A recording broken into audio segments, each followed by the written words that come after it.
suis ravie de vous retrouver pour une nouvelle vidéo de la série Nos Challenges de Prof. Comme je vous l'avais expliqué dans la vidéo précédente, nous avons décidé de présenter New for English 6e au travers d'une série de vidéos consacrées aux défis que représente l'enseignement de l'anglais en 6e. Et donc la première de ces vidéos était consacrée à la gestion du temps et au rythme. Et dans cette nouvelle vidéo, je voudrais vous parler d'un défi qui ne va pas vous surprendre évidemment, c'est la gestion de l'hétérogénéité et la différenciation du coup nécessaire. On sait qu'il y a de l'hétérogénéité dans tous les niveaux de classe et elle est souvent justement porteuse, mais en 6e et notamment à l'entrée en 6e, elle est particulièrement marquée. Avec les auteurs, nous avons réfléchi à ce qu'on pourrait vous apporter pour pouvoir gérer cette hétérogénéité le mieux possible.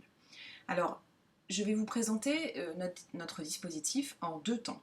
Dans cette vidéo, on va se consacrer à la différenciation en situation d'entraînement au travers de différentes mesures que je vais vous expliquer. Et puis dans une deuxième vidéo, je vous expliquerai ce que nous avons choisi de faire pour permettre la gestion de l'hétérogénéité lors de la phase d'évaluation. Alors, le premier type d'aide que nous proposons se trouve dans le workbook. En phase d'entraînement, en compréhension de l'oral ou de l'écrit, certains élèves, on sait, sont capables de synthétiser ce qu'ils ont compris et d'en faire part à la classe. Mais d'autres ont besoin d'aide. C'est pourquoi nous leur proposons des aides très concrètes qu'ils trouveront dans le workbook qui vont leur permettre de faire la synthèse de ce qui a été compris.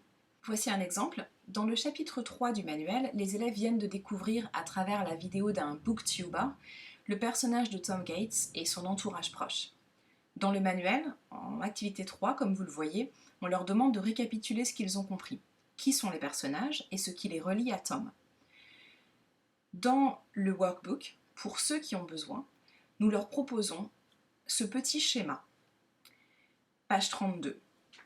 Et si vous le regardez, vous allez voir qu'on leur propose à cette occasion-là différentes aides.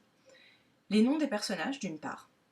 Le type de lien qui peut unir chacun de ces personnages à Tom, donc une petite banque lexicale, et des squelettes de phrases qui vont leur permettre de partager ce qu'ils ont compris avec la classe après les avoir remplis. Donc comme vous le voyez, les élèves réalisent la même tâche, vont vers le même but, mais avec une autonomie et un accompagnement qui varient selon les besoins. La deuxième proposition que nous vous faisons pour vous aider à adapter la phase d'entraînement au profil des élèves, ce sont les encarts de différenciation pédagogique que nous mettons à l'intérieur du guide pédagogique, comme nous le faisions dans les précédents. Et là, donc, on a différents types de propositions. On vous fait des recommandations par rapport au type de documents, lesquels privilégier avec les élèves qui ont des difficultés, lesquels privilégier avec les élèves qui ont de plus grandes facilités. La troisième proposition très concrète que nous vous faisons, c'est celle qui est dans le manuel, dans les pages Need Help qu'on trouve en face de chaque tâche finale.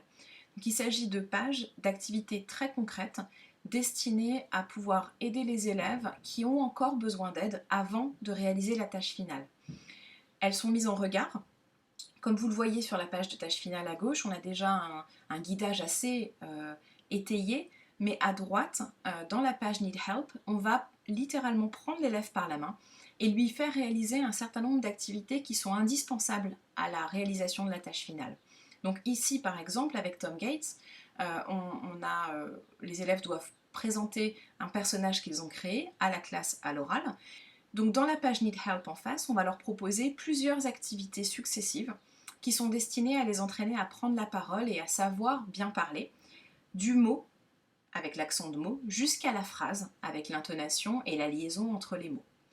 La quatrième proposition que nous vous faisons, nous en sommes très heureux parce qu'elle répond à un besoin très concret. Il s'agit donc des pages Early Finishes qui sont à la fin de chaque chapitre dans le manuel et elles sont destinées à répondre à la très grande hétérogénéité de rapidité qu'on a en classe. On le sait, on a des élèves qui ont terminé la tâche, l'ont accomplie parfaitement, quand d'autres n'ont pas commencé à écrire leur nom. Vous en trouverez un exemple au chapitre 1, la Lesson 1. Dès le début de l'année, on leur propose des activités, des devinettes, un petit peu de théâtre aussi à faire en dehors, et puis une activité qui a très bien marché, je l'ai faite en classe, c'est Spot the State. Donc on leur propose d'utiliser la carte du manuel page 15 et d'utiliser les indices qui apparaissent là pour trouver retrouver des états. La dernière proposition dont nous voulions vous parler en termes de différenciation, c'est la graduation des exercices et des activités que nous proposons dans les rubriques Words et Grammar, et du manuel et du workbook. Donc vous voyez là, on a de 1 à 3 étoiles en fonction du niveau de difficulté ou d'autonomie que requiert l'exercice. Et puis je voulais terminer en vous parlant d'une autre page qui était très importante pour nous, un petit bonbon qui nous tenait très à cœur parce que nous avons vraiment fait le souhait dans New If English 6e de renforcer l'exposition à la langue, l'entraînement à la compréhension de l'oral, et on sait en fait que pour que les élèves acquièrent le plus possible, il faut qu'ils écoutent le plus souvent possible. Donc nous nous sommes dit qu'en dehors de ce qui est proposé en classe avec l'enseignant, il fallait qu'ils puissent écouter de tout petits audios très engageants qui ne nécessitent pas une trop grande concentration, un trop grand investissement, et qui soient ludiques. Donc à la fin de chaque chapitre du workbook, vous trouvez cette page qui est composée de plusieurs petites activités d'écoute. Pareil, graduées, donc en fonction généralement ça va de l'exercice de discrimination auditive vers des devinettes.